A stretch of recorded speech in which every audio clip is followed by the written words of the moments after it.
cab and backed over him again for good measure. For once, Malloy didn't show up the next day.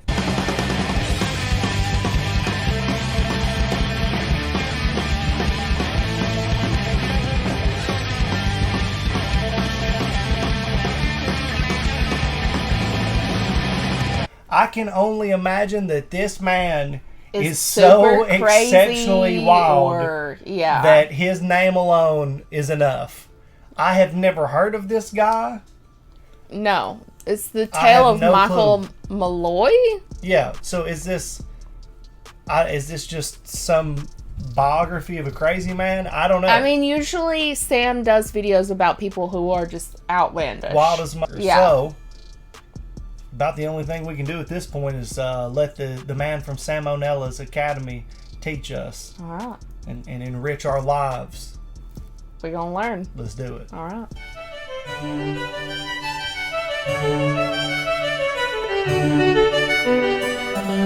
Hey kids, time for another riveting tale from the annals of history. Our story begins in New York in 1932 with a man named Michael Malloy. Not much was known about Malloy except for the following. He was around 60 years old, homeless, an alcoholic, Irish, and a former firefighter. So one day, a few guys were hanging out in the local speakeasy, including Tony Marino, the owner of the joint, and a couple of regulars by the names of Francis Pasqua and Daniel Kreisberg. And who else stumbles in but old Dusty McGee looking to get his morning fix? Marino's like, you know, I've had it up to here with that Michael Malloy character. He never pays his tabs, smells like the crevice behind an unwashed ear, harasses my clientele. Did you know the Hindenburg disaster didn't actually happen?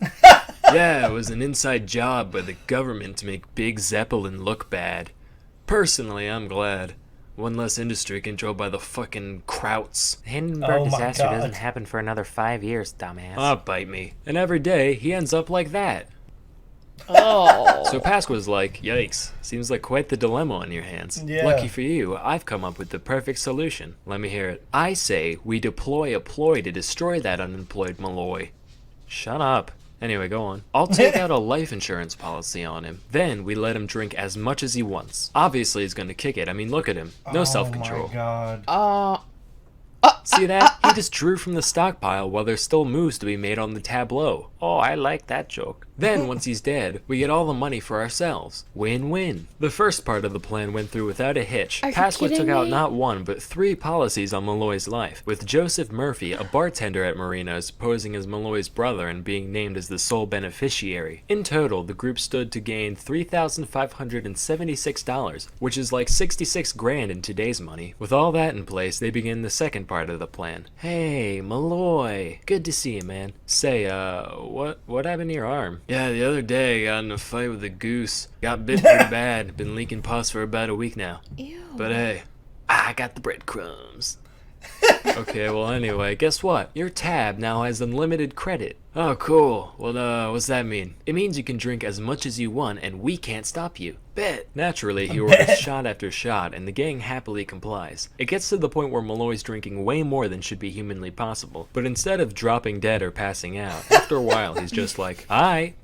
See ya. Within 24 hours, he's back at it, giving his liver the equivalent of a Tyson uppercut and being no worse for wear. This went on for a few days before the boys were like, alright, we need to up the ante here, and decided to replace Malloy's typical shots with wood alcohol, otherwise known as methanol. Keep in mind, as little as 4% methanol by volume is enough to make a moonshiner go blind, and just 2 shots of the pure stuff should be able to kill a man. But Malloy slammed back just as much as he normally would, totally none the wiser, and was like, still see ya. Anyway, see ya. They tried again for a few more nights, he was fine. Soaked some expired oysters in wood alcohol and fed them to him, he was fine. They gave him a sandwich made from rotten sardines and carpet tacks. Motherfucker asks for another. They were like, alright, this man's got a lead belly. There's gotta be something else we can do. hell? So one day after he passed out, they drove him half a mile to the park, tossed him out into the snow, took off his shirt, and soaked his head and chest in water. They drive away thinking they'd finally done it. But when Marino clocked in at the speakeasy the next day, Malloy's already there, just hanging out, barely even sniffling. Finally, they just said, fuck it, ran the guy down with their buddy's cab, and backed over him again for good measure.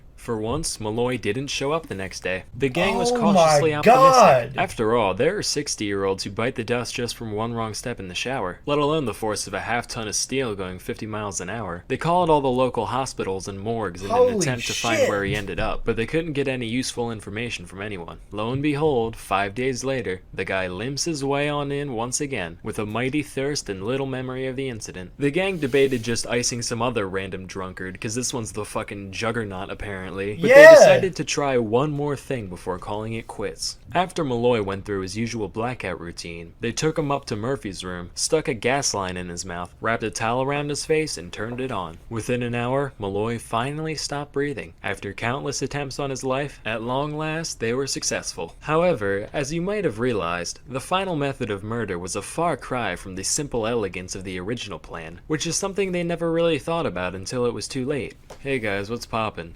My brother, Michael Malloy, is dead. Can I have money now? Oh dear, I'm so sorry. What happened?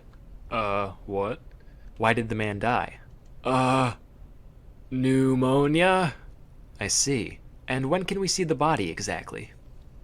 So, after a quick medical examination, the men were convicted of first-degree murder and attempted fraud, and subsequently sentenced to death by electric chair. And while the executioner flipped the switch, Malloy's ghost sat in the corner, chowing down on some antifreeze and sardine soles, just laughing his ass off. Moral of the story, life is unpredictable. That's why we have insurance for it in the first place. Don't kill people. If you ever commit fraud against life, just know that life's gonna commit a little fraud back. Till next time, I'm Salmonella, and thank you for watching. I am so mad that That's they so just... mean. Dude, here's where you can tell. Like, People are so gross. You could have still been crooked and evil and not resorted to murdering the guy. Yeah. Do you know how? No. You say, I want the best drinkers in town to challenge this fucking guy. If you can beat him, then I will give you so much money, but if you lose, you owe us this. Or take him on tour. Take the motherfucker around the country. Watch how much I don't know, this he old didn't bastard seem- can drink. Yeah, I know. Look. Oh, man, you telling can make me- money off of him. Yes. Yeah. Yes. Yeah. This was an ancient old homeless Steve-O practically. Yeah. You know, in his prime. And they were Doing like, this shit. Like, watch this literally man eat had to expired wrap sardines. his head in That's a gas horrible. line. Horrible. This is horrible what they did to this Yeah. guy to kill him was fucking awful. I and couldn't this is imagine. like how I've learned about his life. Yeah. You know what I mean? Yeah. Like, But first, at least we got to learn that he could just get wrecked and just be an unstoppable tank of a man who can to be passed out drunk in the snow and then have 60. water poured on you in your and 60s. then you get hit by a truck. And you just show back up ready to drink. Okay, so I was gonna make a really fucked up I joke, think this is Stone Cold's great grandfather. but I wanted to wait. Nikki. Okay. No, listen. They were like, nobody can drink like this, and I was like, Chad's grandfather existing. Oh no. I'm sorry. I never met the man. I just heard wild stories similar to this. Well, not that hard, but yeah, I don't think he had the pace down that this guy okay. had. He just had, he was going for the long Yeah. haul. He lived like 30 more years than that guy practically. So, but yeah, Sorry. No, you're fine. I'm just curious, like, 3 people didn't realize murder wasn't gonna fly. I think they were so wrapped up in we gotta fucking kill this guy. Like, what is it gonna 3 take? people did not know that they're gonna kill this man. They're all gonna And get then found back out. in the day, like, he pretended to be his brother. That would never work today. He No. pretended to be his brother. And then, like, so the insurance company would have had to see the body. Like, you would have already had to have the body sent off. Like, you could get away with a lot more, and they still didn't get away with it. Yeah. Crazy story. Salmonella Academy, a higher place for learning. If you're interested in learning about all kinds of crazy stuff, that's the place you can go check it out there on YouTube. Appreciate Salmonella for enlightening our brains the way that he does. And thank you to you guys for hanging out with us while we do this reaction. Check it out. We will see y'all in the next one. See you guys. Bye.